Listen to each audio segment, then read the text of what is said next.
Hello and welcome to my review of the Seraphon army set for Warhammer Age of Sigmar from Games Workshop. I guess this is a review long in the making, as I did unbox this set back on the 30th of April, so it has been, yeah, almost 5 months, almost half a year. Can you believe it? That summer went by very quickly. The set originally cost me £130, but I did get a 20% discount, so I was able to pick it up for about 104, which is a bargain when you think about it. There are a couple of reasons why I picked up the set.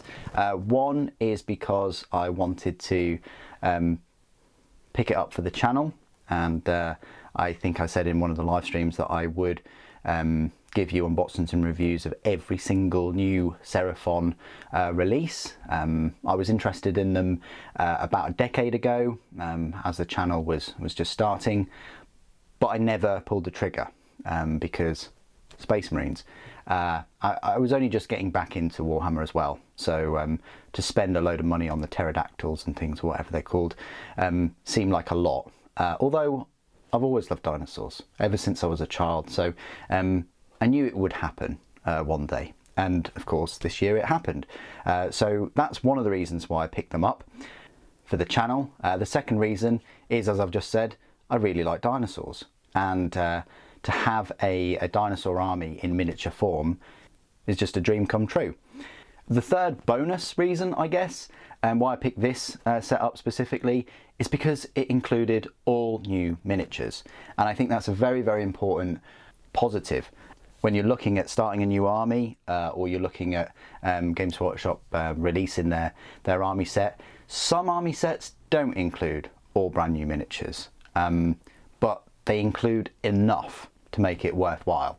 You know, you don't mind picking up an old dreadnought in an army set, or an old Wraith Lord or something like that. But the fact that this army set includes all brand new miniatures, yeah, it was just the icing on the cake.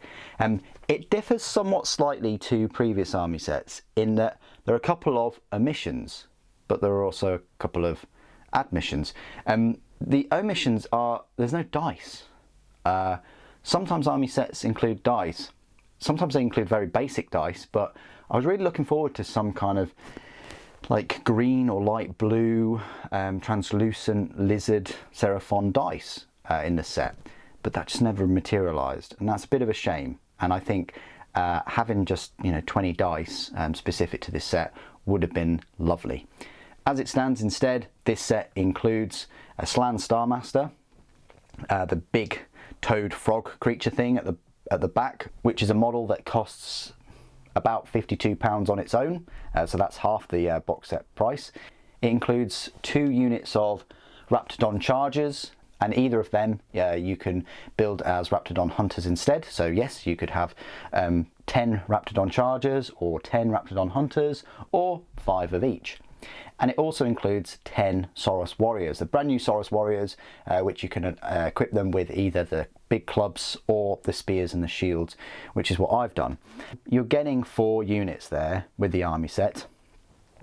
I think it works well. I understand now, because of the rules, why they included essentially 2 units of the same kit, the Hunters. It's because their rules work with both of them. It gives you some nice advantages of playing both of them in a game. There's a cohesion there. But I would have also liked to have seen something else in the set. Maybe the Croxigors, but the Croxigors are big and they probably wouldn't go that well with the set. Maybe the Spawn of Kotek or Chotek, which again probably wouldn't fit with the theme. As it stands, I think this force is quite a balanced force in the army set. And I can't think of, other than the units I've mentioned, I can't think of any others that I would have put in here. Maybe 3 Agrodon Lancers would have worked too, but you're also getting all of the Battle Tome cards, the War Scrolls on the left hand side, that big pack there. Some of those cards, 4 pages, so you can open them up, which is quite unique for cards, and I think that's great that you don't have to cart around that battle tome. You can just take the cards with you, and then also you've got those spell cards and things, and combat and objective points cards and relics and things like that also in the smaller card pack. The battle tome then, I think it's a lovely battle tome. I wish there were more and more paint guides in it. The front cover is just not my cup of tea at all. I actually prefer the artwork of this standard edition, which is odd for me to say that, because normally in these army sets and special editions I prefer you know, the cover art that comes in those rather than the standard. But in this case, I'm not a big fan. I would have preferred actually the standard edition cover art on this one instead, and swap them about. But I also understand why they've gone for this sort of lizard skin colouring and effect on the book. So on to the value of this box set before I look at the units. So as I've mentioned, the Slan Starmaster would normally cost you £52.50, the Raptidon Hunters and Chargers would be £40, and the Saurus Warriors would cost you £37.50. So yes, that means it's going to be £170 just for the miniatures in this book. And we've already mentioned that the set itself was £130. So you're saving £40 out the door. And then you're getting the battle tome and all of those cards for free. So it's a great value box set, and I really like it, as I said, when Games Workshop decide to put all brand new miniatures in here. And as I said at the start, I think the icing on the cake would have been some dice and maybe an extra unit. The Vanguard set is also pretty good because that includes at least 2 new units. It includes another 10 Saurus Warriors, 3 Croxagors, and it includes an old, you know, Saurus miniature, which is still costing £55 separately, so almost the price of the Vanguard itself. But I would strongly suggest you pick that up along with this army set if you can, and you've got a semi-decent sized army then.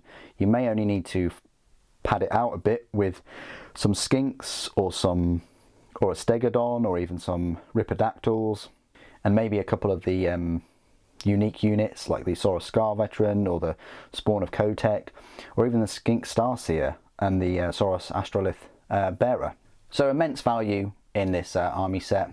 My favourite model in this set, as much as I love dinosaurs, is actually the Slan Starmaster. It's a £52.50 miniature, and it feels like it. It will take you quite a while to build, to clean up. It's got lots of options in terms of what you want the Starmaster to look like. The floating throne has options. It has options for the companions on the side. It's a really cool model, and I can see where they get all the aesthetics and things from Croak. And I can't wait to pick up Croak at some point and compare both of them. The Saurus Warriors are great. I just wish they went full throttle and also upgraded the Saurus Guard, because their rules are pretty good. And the Raptidon Chargers and Hunters, both nice sets. I just prefer the Agrodon Lancers a little bit more. Speaking of which, your Hunters and Chargers are your standard cavalry units. They're pretty good. They can dish out over 50 attacks with 10 of them, and they have a decent amount of options. I just wish that they would have more options on the Raptidons themselves to kind of differentiate them a little bit more from each unit, as opposed to just you know, painting them different colours. The Saurus Warriors, solid kit, you know, with those spears and with those clubs, plenty of options. The Bearer is nice, can't quite pass off as a standard, you know, Astrolith Bearer, but it's nice that we've got brand new Saurus Warriors, although they are a bit of a pain to clean up compared to the rest of the miniatures in this set. My final thoughts are, if you can still pick up this army set, I would encourage you to do so, because as I said, it offers you an immense amount of value. You've got lots of options there for an army and to build on the army. All of the miniatures are brand new, and you'll have a lot of fun building them. The book is fantastic, the cards are great. It's one of the sleeper army sets of the year, I think. But what do you guys think of this army set? And which is your favourite model in this set, if you had to pick one? Please do put your thoughts and opinions down below as always. It'd be great to hear from you. Thank you for joining me today. Thank you for watching. Lord Crow protects.